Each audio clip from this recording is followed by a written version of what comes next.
our Fall Career Fair, and we're really excited to bring industry to the campus. We have over 180 representatives from 80 different organizations here to talk about different types of career opportunities, internships, co-ops, for students to meet with representatives face-to-face.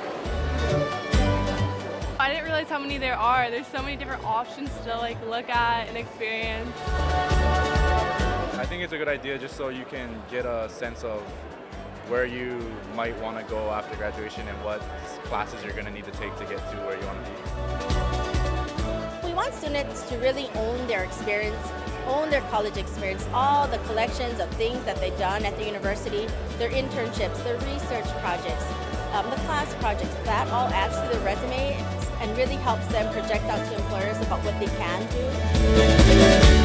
I really feel like there's a lot of good opportunities here to find internships and jobs, and I just wanted to kind of start early and see if I can get my foot in the door. It's never too early to start. We don't see the career fair as something that a student should come at the end of their college experience.